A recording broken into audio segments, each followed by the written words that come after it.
Radio 78 WBBM Chicago. The CBS Radio Mystery Theater presents...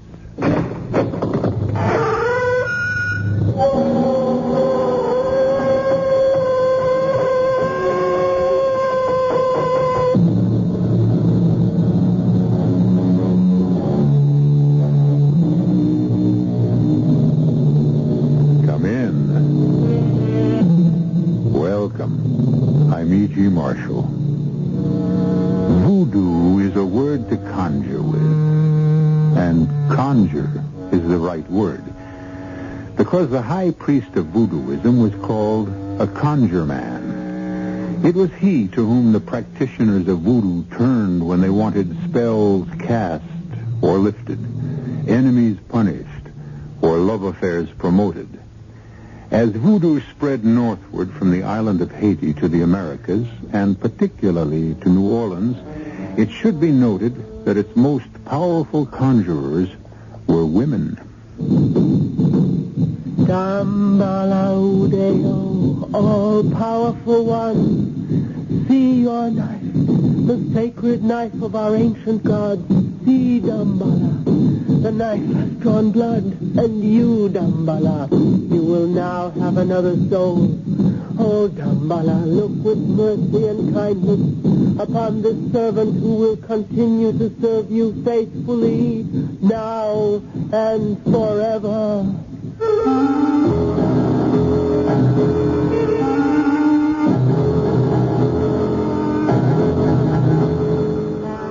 Our mystery drama, The House of the Voodoo Queen, was written especially for the Mystery Theater by Murray Burnett and stars Jordan Charney and Joan Loring. It is sponsored in part by Buick Motor Division and Anheuser-Busch Incorporated, Brewers of Budweiser. I'll be back shortly with Act One. If you take a look at the 1975 cars, you'll notice a European influence. And there are some new American cars that rival the Europeans, one being Buick's new Skylark SR, with its touring car interior and spirited little V6 engine. But don't think of the Skylark SR as a European tourer. We're proud of the fact that it's a Buick. You will be, too. Buick, dedicated to the free spirit in just about everyone.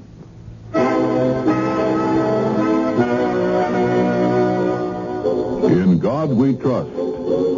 America speaks.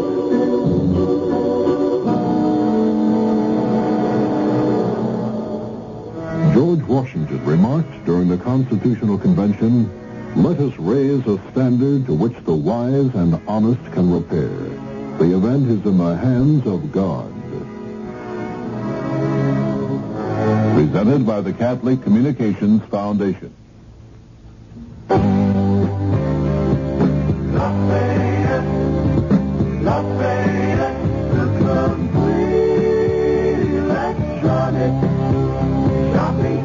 Looking for some last-minute Christmas gift ideas? We've got some great ones at Lafayette Radio Electronics, like a Lafayette portable cassette recorder with built-in condenser microphone for only $24.95. A Lafayette component-style phono system for just $29.95. Or how about a good-looking AM/FM digital clock radio for a low $19.95. You just can't go wrong with Lafayette's famous quality and prices like these. Come in and see for yourself. Don't wait too long before the special sale ends on December 24th. For more details, see our ads on Thursday and Sunday in your local newspaper. Lafayette, the complete electronic shopping Lafayette, Lafayette.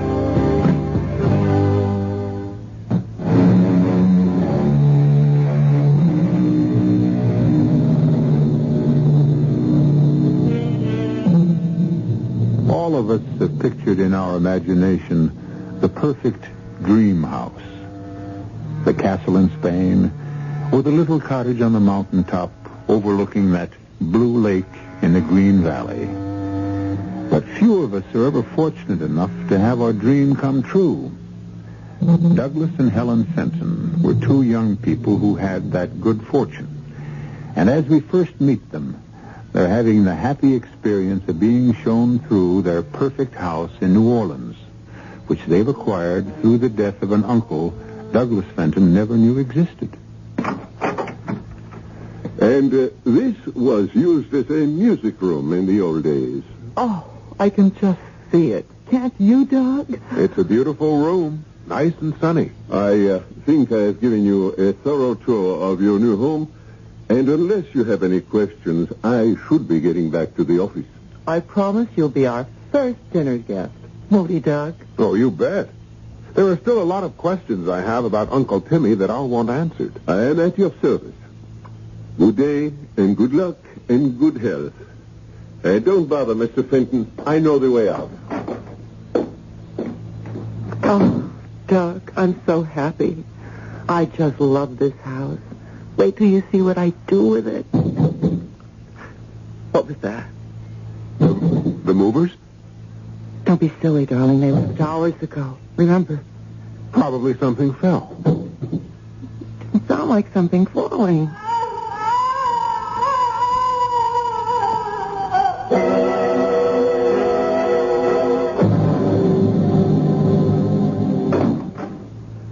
Who's that?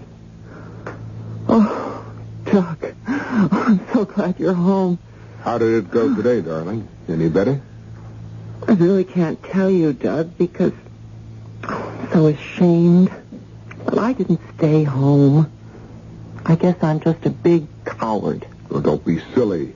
Anyone would be frightened by what goes on in this place. Oh, Doug. Oh, what are we going to do? I told you. We'll sell the house and find another. Did you reach Mr. Lamorde? No luck. When I called, he was out. And when he called me back, I was in a meeting and couldn't take the call, but he promised to... Oh, that must be him now. Hello? Mr. Fenton, Lemurs here. Sorry we missed connections all day. What can I do for you? Mr. Lamorde, I don't know how to tell you this, but, well, Helen and I think the house is haunted. If you don't like the house, you can always put it on the market. We love the house. That is, we thought we loved it. Well, you can't live in a house where all night long you hear screams and chain rattlings and during the day thumpings and... Well, there's an odor, an indescribable odor of rot and decay that sweeps through the house from time to time. It's here now, as a matter of fact. And we wanted to know if you had any complaints... The house has been empty for years. Well, maybe that's the reason. Have you heard anything about the house being haunted? You're serious? Of course. Then I can only tell you that feeling the way you do, you shouldn't stay in the house. I'll give you the names of some real estate agents who might be willing to handle it.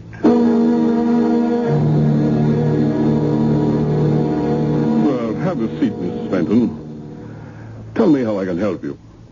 Well, we have a house we'd like to put on the market. Well, of course. Would you give me the location? It's in an old neighborhood. 66 Delacorte Street. Yes, I know the house. I thought it was vacant. Well, we just moved in. My husband's uncle left in the house, and we decided to move to New Orleans and live here. Miss Fenton, I'll be honest with you. The house has a bad reputation. I don't understand. I think you do. Any honest real estate agent would have to warn a prospective buyer that there are definite problems connected with your house. Of course. I understand that. Well, then you also understand I'd have to offer the house way below the market value. How far below? I don't think I could ask more than $20,000. 20,000? My husband and I wouldn't be interested at that figure. Thank you for your time. Oh, not at all. If you change your mind, you know where to find me.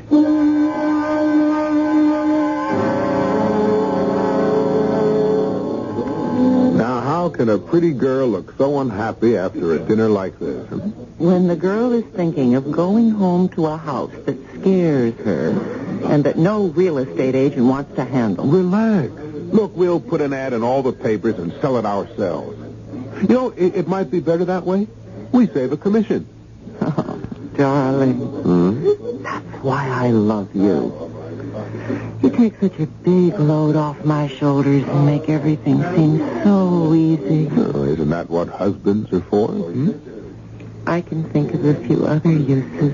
And that's one reason why I love you. When are we going to put the ads in? First thing tomorrow.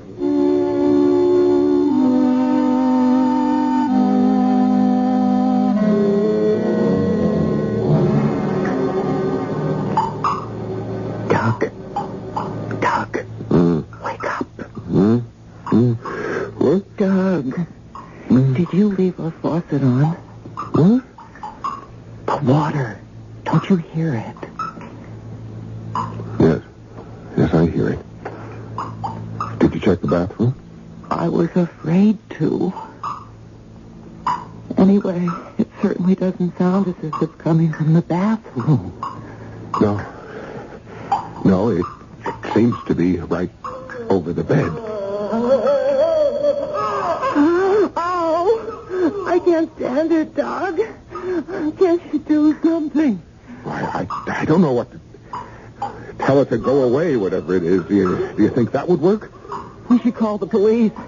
Oh, I would. I would if I felt they could help. Whatever it is hasn't hurt us, only annoyed us. So I think maybe if we show we're not bothered, the noises and the smells will stop. I don't think I can do that, Doug. Yeah, I know. That's why we put the ads in the papers. Doug, hold me close. What's that? Look, it's ghosts that have come to the front door. But who could come at this time of night? You talk as if it were 3 in the morning. It's only 10:30, and this is a late town. Well, I suppose I'd better see who it is. I'll come with you. Be right with you. Oh, I'm so sorry. I never dreamed I'd be waking you. I'll come back some other time. Oh, no. We weren't asleep. Come on in, come in. Well, it was the advertisement in the Picayune. The house is for sale. Oh, yes, it is. I'm Doug Fenton, and this is my wife, Helen. I'm Zoe Lemaitre. You're interested in the house? I am. Are you married? No. I'm quite alone. But this is a large house. The ad described how many... Darling, I'm sure Miss Lemaitre knows how large the house is. She's interested. I know the house is large, but I'm hooked on antiquities. I think before we actually get down to business, I should tell you. I know all about the reputation this house has in this city. You do? I do. And you still want to buy it? If I can afford it.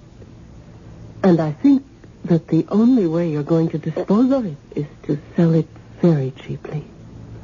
Miss Lemaitre, just how cheaply are you thinking? Or aren't you prepared to make an offer? Oh, I'm not only prepared. I brought this certified check along.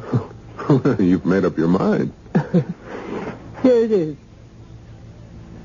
Oh, wow. Nancy? $7,800. Why, that's just a fair offer, considering the reputation of the house.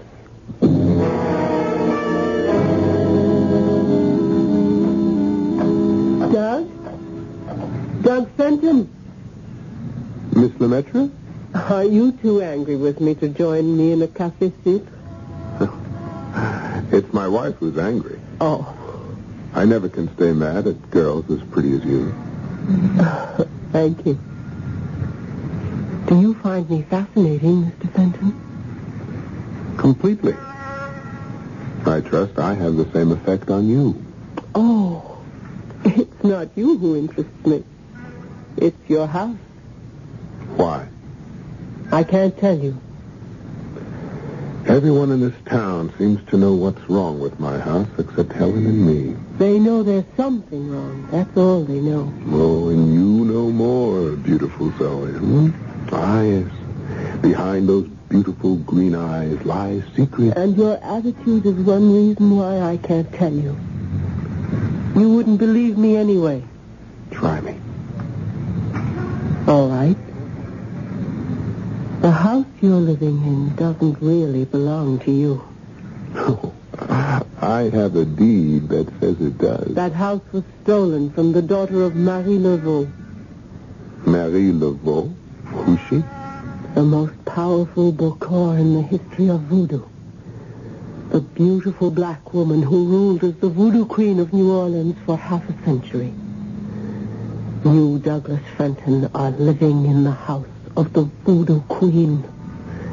And she wants you out.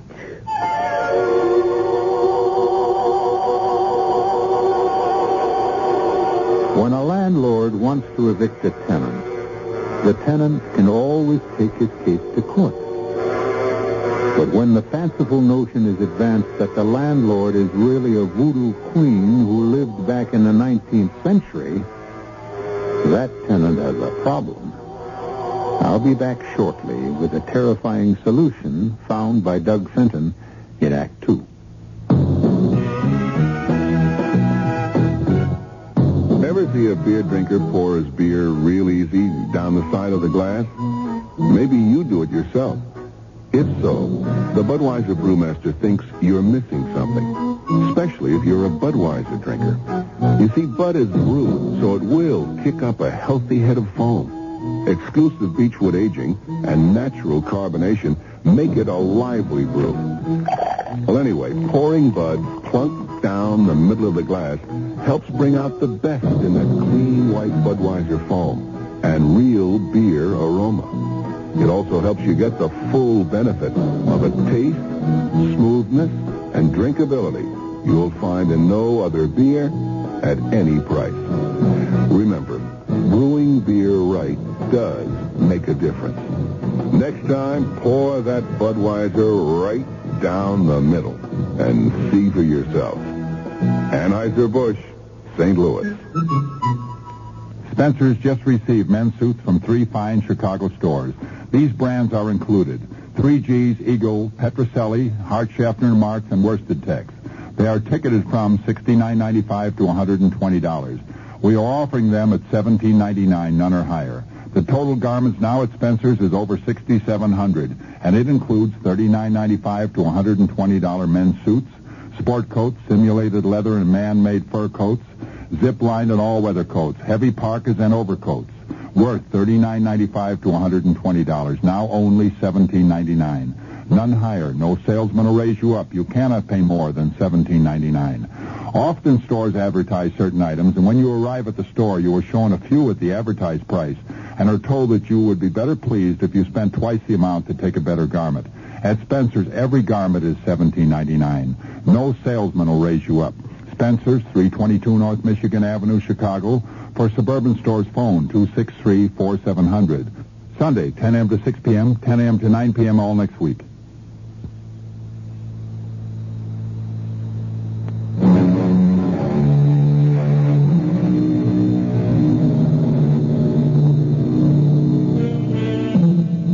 Voodoo is an African religion which has been variously described and downgraded by such descriptive phrases as black magic, mumbo-jumbo, or a mess of meaningless ritualistic incantations practiced and believed in only by the ignorant and superstitious.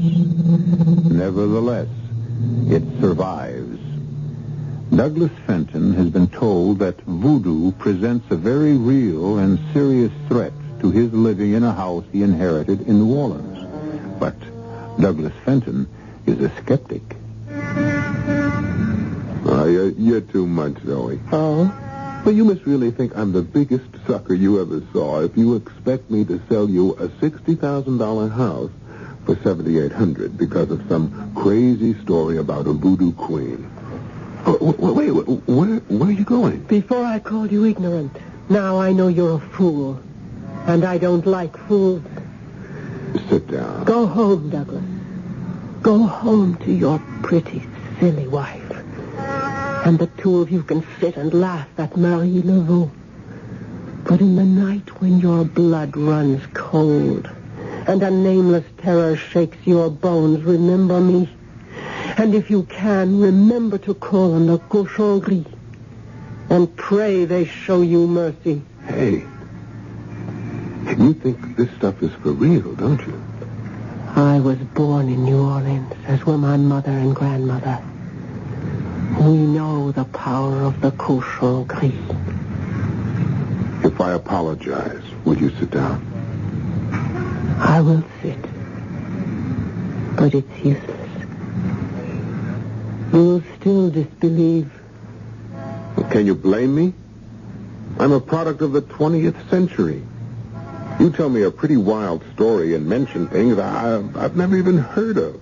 Like this cochon gris. The cochon gris are an ancient society of voodoo priests. And what's your connection with them? They asked me for a favor. It's not wise to oppose them. And the favor was to buy my house, huh? Well, why? Why do they want it? Because it was the home of Marie Laveau. Because it really belongs to her, and they want it as a shrine. And their headquarters. What are you doing at this cafe this afternoon? What took you out of your office? No, a problem. I've always found that a walk in some fresh air helps me. Huh. Don't you find it strange that your walk should lead to the back streets and this particular cafe? I wanted to get away from crowds. And how was it that I happened to be here? Well, you can answer that better than I. Yes, I can. Read this note. I received it at noon. Cafe Lafitte, 3:30. Fenton will be there.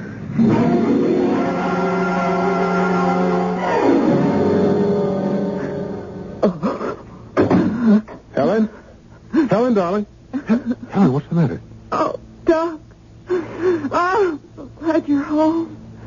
So glad. Look there on the floor. What the devil is it? What does it look like? Like a chicken that has had its neck wrung. That's what it is. I found it on our doorstep. Along with the chicken, I found this. This looks like a child's drawing of some kind of snake. No, not a child, Doug. Not a child. According to the police, these are voodoo symbols. Have you ever heard of voodoo? Strange that you should mention that. I had a crash course earlier today. What? The girl who came here to buy our house, I ran into her today at a sidewalk cafe. She seemed to know a lot about it. She told me... Yes. No, it's not important. What did the police say? Well, these were voodoo symbols. That they may be the work of a prankster, or it might be a believer. And someone who thinks voodoo magic actually works. Someone with a grudge against us. The cochon gris.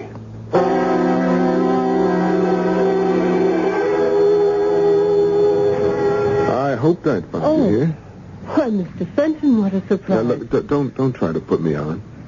You probably have a piece of paper on you somewhere that reads Cafe Lafitte, 822. Fenton will be there. You're really rather charming, you know, Doug. Well, I try. Particularly when someone looks like you. I've never met a girl who even came close to you in looks. I think you've bewitched me. Of course. But what have you done to me? Put a love spell on me. I think you're trying to tell me something. And if I am? We should find a more private place.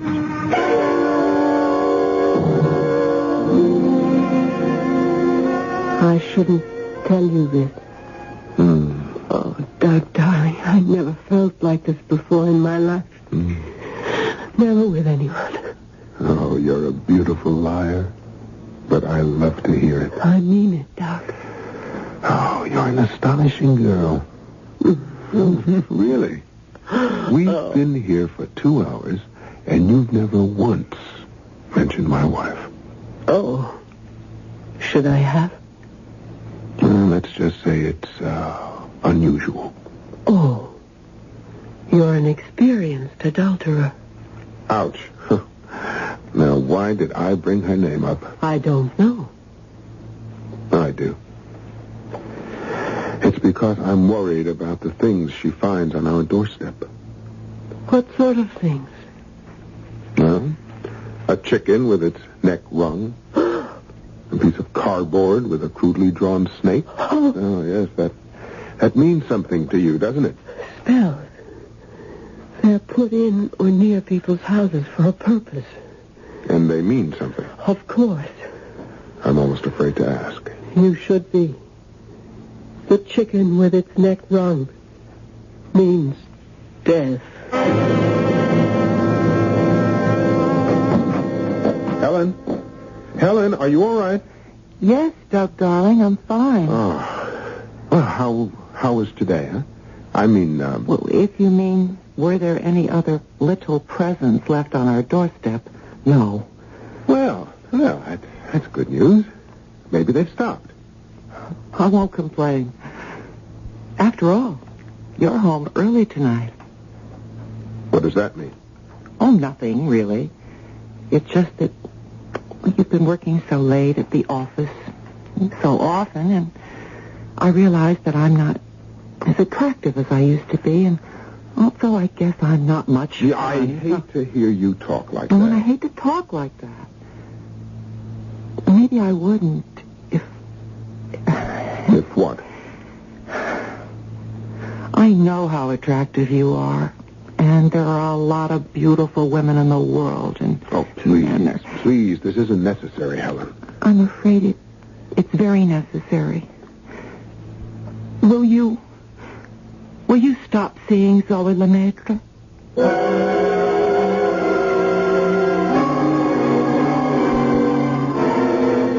I'm as mad as anyone can get and still not commit murder.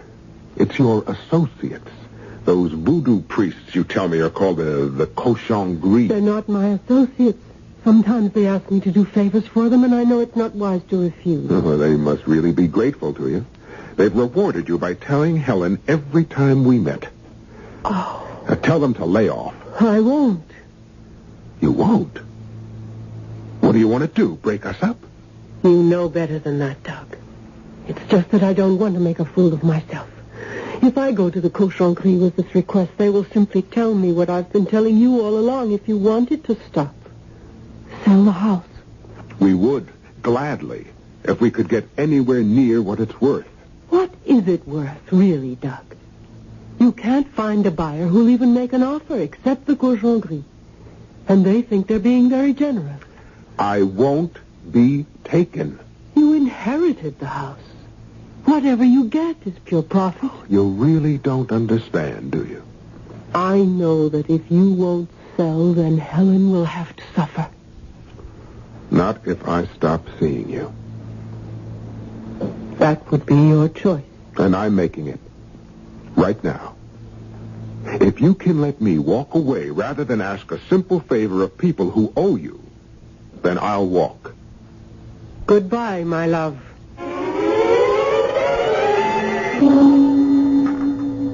Have I told you it's nice having you home for dinners again? You have? Oh, you're bored with me. No. With myself. And you're going to have me home a lot more from now on. That's very good news. I'm not so sure about that. I've lost my job. You're kidding. I wish I were.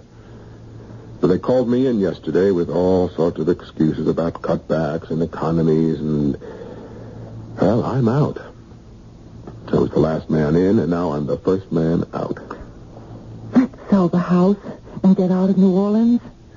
Oh, Doug, don't you see? It will be wonderful. We'll be starting all over again.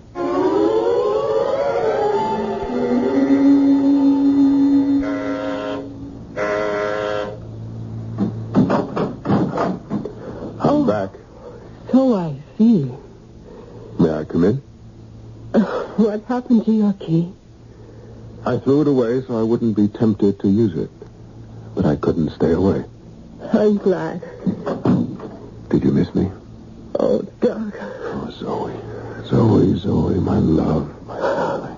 You don't know how much I missed hearing those words the last 2 weeks. Yeah, well, I'm afraid you're going to miss them a lot more. What? I've lost my job, and Helen's at me to sell the house and get away from this city. And, incidentally, you. Oh. She no longer cares how little we get for it. She's completely fed up. And you, Doug? Well, it's very tough to put up a decent argument for staying. If you could, would you stay? How can I stay without money? If it's money that separates us, you don't have to say goodbye at all. No, excuse me, love. I didn't know I was talking to a wealthy plantation owner. I only meant I might be able to get you all the money you want. The only friends I know you have are the tightwad cochon gris who only want to pay $7,800 for a $60,000 house. They've been known to put a higher price on other things. Like what? Souls.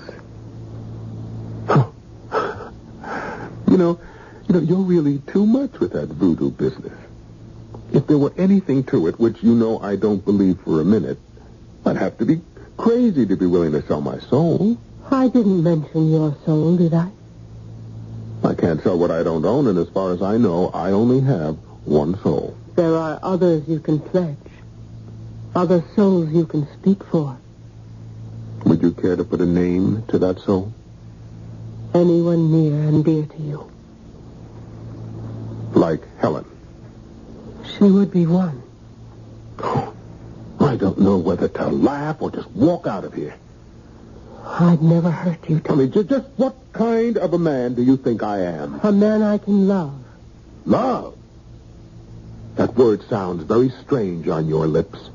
The same lips that can talk about me selling my wife's soul. Oh, go away. You're just like everyone else, crying about not having any money and not willing to pay the price for getting all you want, everything you want, including me.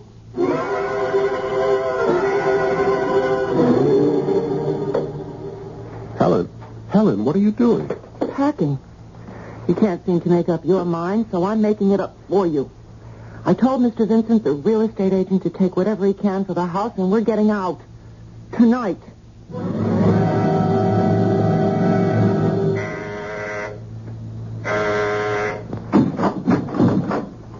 Oh, I've been expecting you. There's a cafe filtre on the coffee table. How did you know I'd come back? Because I chose you. I couldn't make a mistake about the man I chose to love. Well, when you stop patting yourself on the back, I'd better tell you that the only reason I'm back is because I don't believe any of this voodoo stuff. And that's why I'm willing to go along. Of course. And to prove it, I'm not going to make any deal where I have to shoot, stab, poison, or in any way do anything that's going to cause physical harm to Helen. No one's going to ask that of you. All that's required is this knife and your blood.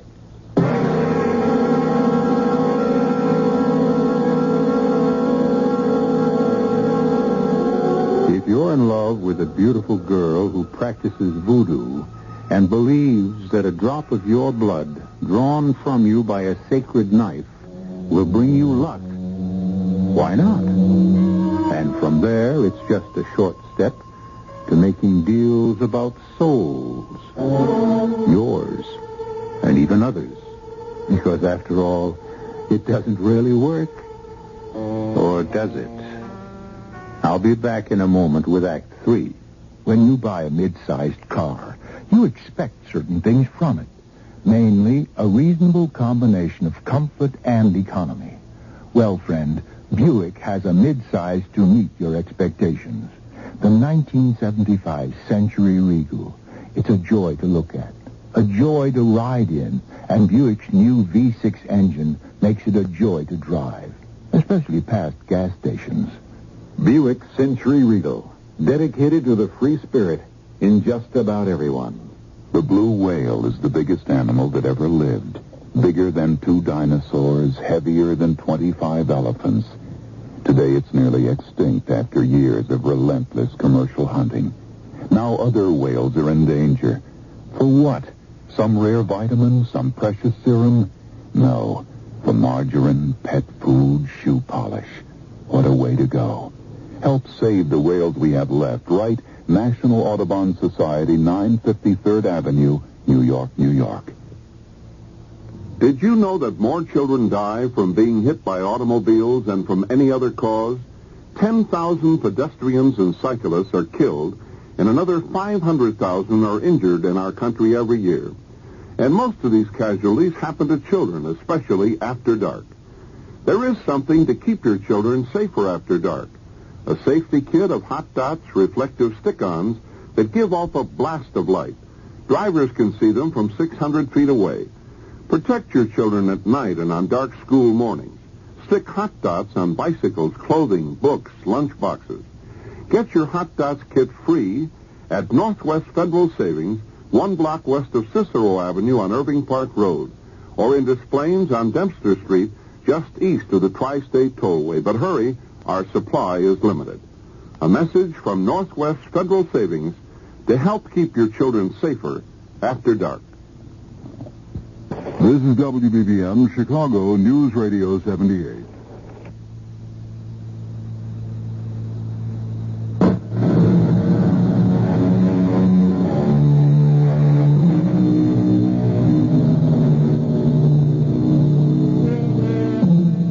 I think all of us feel some small twinges of apprehension when we sit in the doctor's office waiting for the injection we know we must have.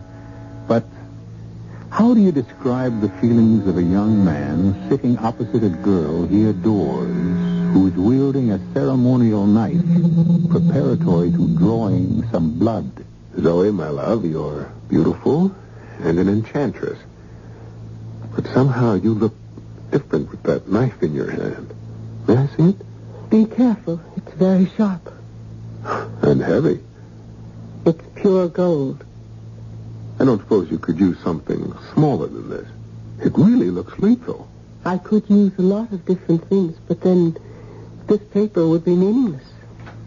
Well, it's blank. At the moment. It won't be after you write your wife's name on it. Well, before I do that, what am I supposed to get? As much money as you need. Or want. Oh, suppose I said I want $1 million. The amount isn't important. Just trust me, and for 1 year, money will rain on your head in a golden shower. And what happens after the year's up? We'll cross that bridge when we come to it. What have I got to lose? Nothing. But before you write your wife's name, you know, of course, what she is losing. Yeah, I know. I'm pledging her immortal soul.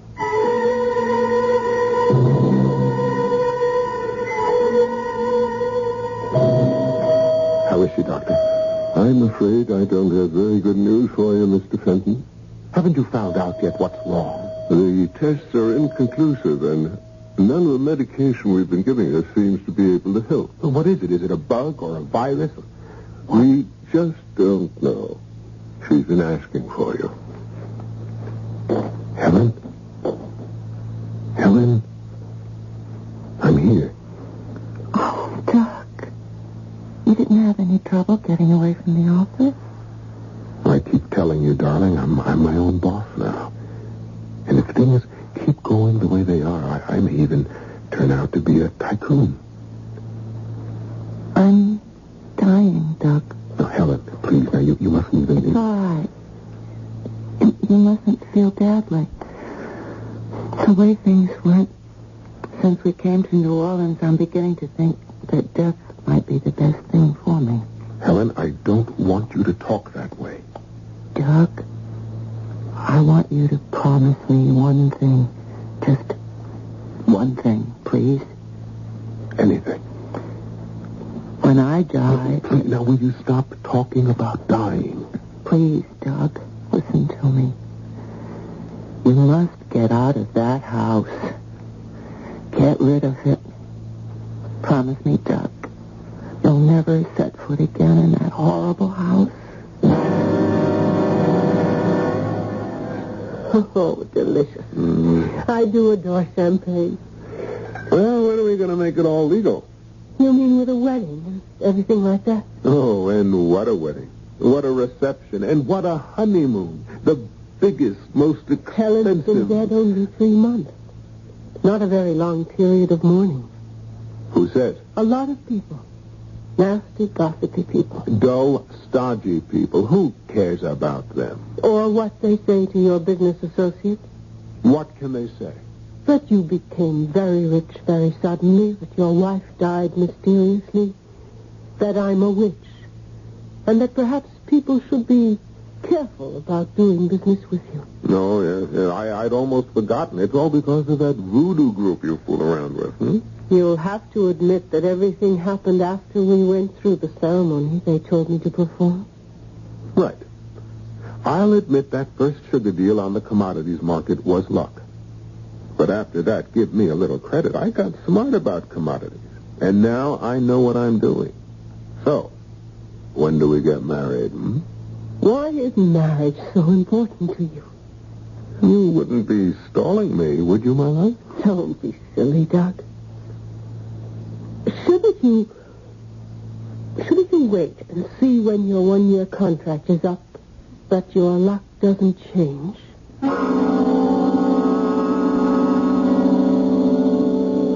Come in, Lamour. Sit down. Your offices are most impressive, Fenton. Most impressive. You said that you wanted to see me on a matter of utmost urgency. That's right. First, I owe you an apology. For what? For my cowardice.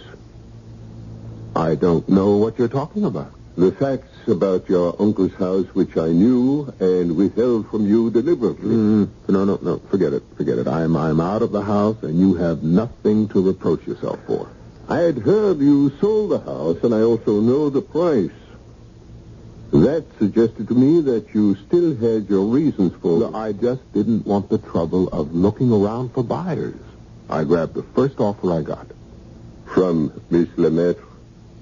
Something wrong with that? I will be brief. I didn't tell you and your wife the history of the house because I was afraid of the cochonnerie, afraid of the power of voodoo. Fenton, you're in danger. Me? Yes. How did your wife die? Some unknown virus. Some kind of fluke, the doctor said. Don't you think that's strange? An unknown disease in this day and age? Look, Lamour, you can believe what you want, but leave me out. I can't. Because of your relationship with Miss Lemaitre. I beg of you one favor. Tonight, come with me and meet Louis Gaston. It may be your only chance to save yourself. I don't feel any need for salvation. Now, if You've heard of Louis? Never. Louis Gaston is a 90-year-old Cajun who's lived all his life in the bayous. He knows more about voodoo than any other human being. What are you doing? Helping you out of my office since you won't leave when I ask you to. I'll gladly go if you'll tell me you haven't let her talk you into making some kind of silly bargain. Why did you say that? So you have. You've sold your soul. Fenton, for the love of God, come with me to the bayou tonight.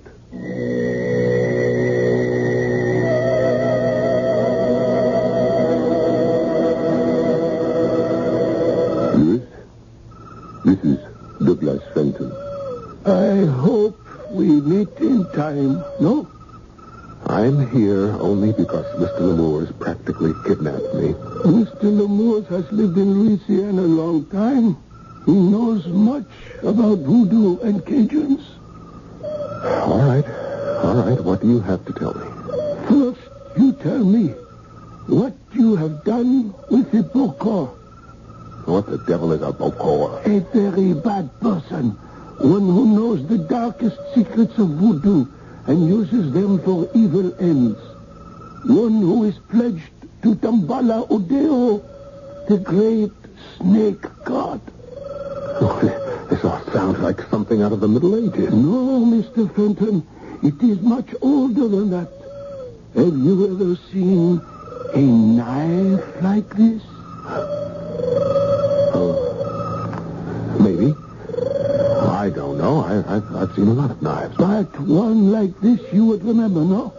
A pure gold knife with these writings. Well, what if I have? If you have only seen it, Mr. Fenton, that is well. But if it has drawn your blood, that is very bad. How come you know so much about all this voodoo ritual? I had a wife. I loved her much, yes. She loved other things more.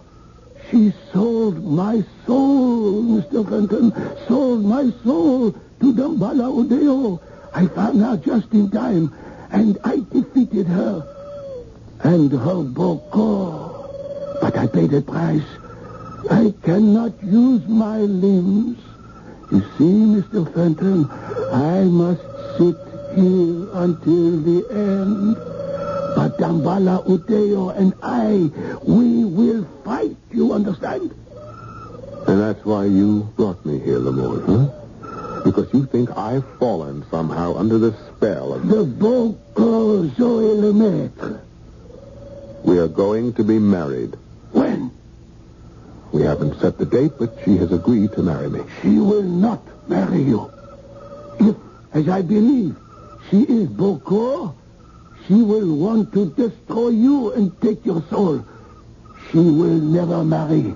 I know you're wrong. But, well, as long as I came here, what must I do if you're right? She must follow the ritual for the sacrifice. She will ask you to perform some ancient marriage rite to strengthen the vows. It will be a powerful voodoo, and she will need a drug. And she will ask you to drink. If you drink, nothing can save you. If she does ask me to go through the ceremony, is there anything I can do? You can use this knife. I give it to you.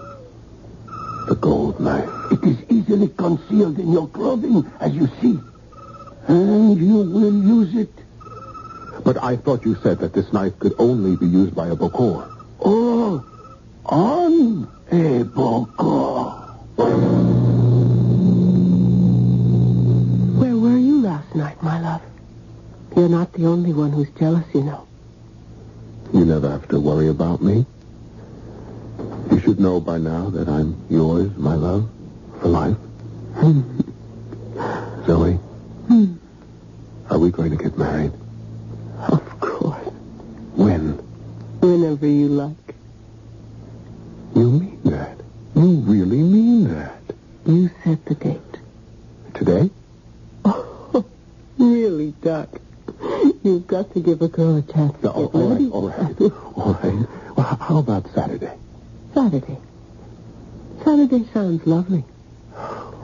There's just one silly favor I'd like to ask. No, anything. What? Before the real wedding, with the minister and everything. I know it's superstitious, but you know you're Zoe. I just wouldn't feel that we were truly married unless we went through a little native ceremony that my family has observed in every marriage. A native ceremony? It's nothing, really. Just the two of us before an ancient altar.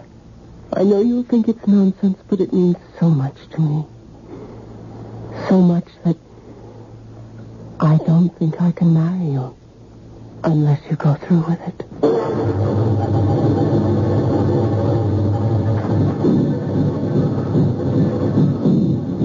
This is my old house. Why do we have to come here?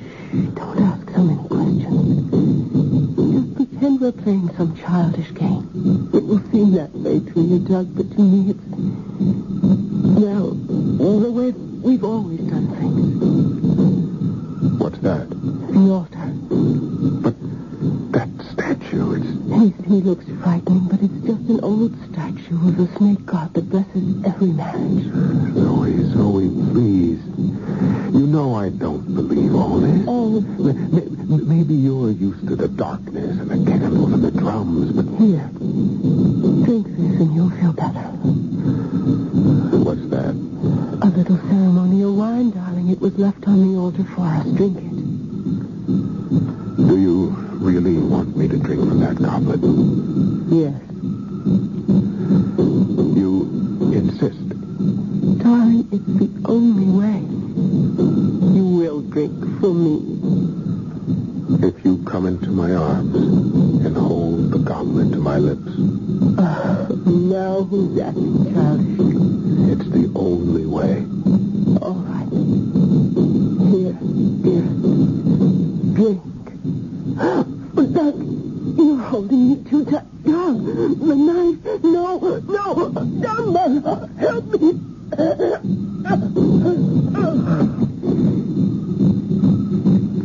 I drank my love. And now we'll be together always. Just the way you wanted it.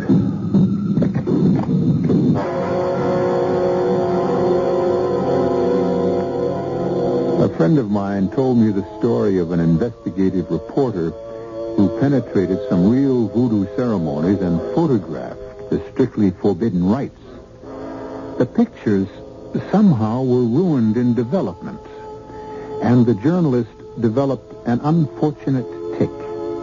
His right hand, the hand that operates the camera, now moves ceaselessly in the air, completely out of control. The doctors diagnose it as a nervous disorder. But of course, they don't practice voodoo. I'll be back in a moment.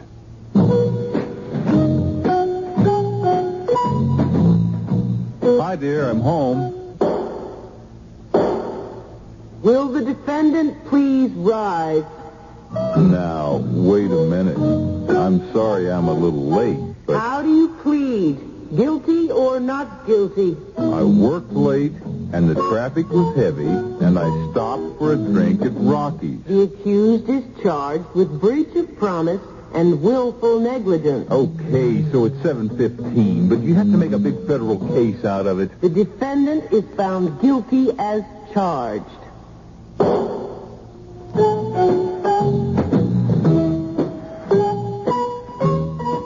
Close the court at your house.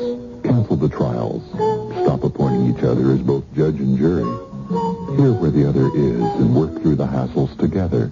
And forgive a little, as God forgives a lot. A nudge toward respecting others from the Mennonite churches.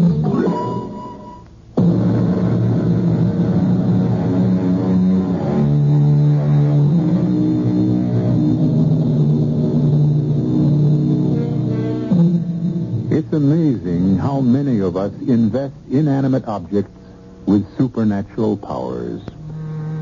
On the other hand, perhaps our superstitions are only faint memory traces, throwbacks to our ancestors who prayed to rocks and trees and mountains. Today, we've progressed beyond those beliefs. We're sure that inanimate objects are powerless. On the other hand, we're told that nothing is sure except death and taxes. And, of course, the fact I'll be here tomorrow. Our cast included Joan Loring, Jordan Charney, Rene Roy, Dan Ockel, and Gilbert Mack. The entire production was under the direction of Hyman Brown.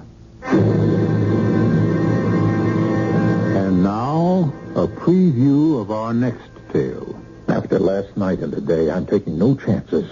Maybe with your superior intelligence, you have no worries about our abortive attempt at Satanism. But I have. Look, I was the victim, and since a crack on the head denied me any knowledge of what happened, I'm only hoping you can give me the straight goods. The straight goods. A peculiarly inept term for what we are engaged in, my brother in Satan. Damn it, it's not a deal in semantics, Handsome. Now, what happened after I summoned up the fiend? I mean, how did you escape, and how could I have been harmed? as long as I was safe in the magic triangle within the circle. I warned you to keep your feet still. If you touch any part of the circle itself or the triangle within it, you are at the mercy of all the devils in hell. Radio Mystery Theater was sponsored in part by Anheuser-Busch Incorporated, Brewers of Budweiser, and Buick Motor Division. This is E.G. Marshall inviting you to return to our Mystery Theater for another adventure in the macabre. Until next time, pleasant dreams.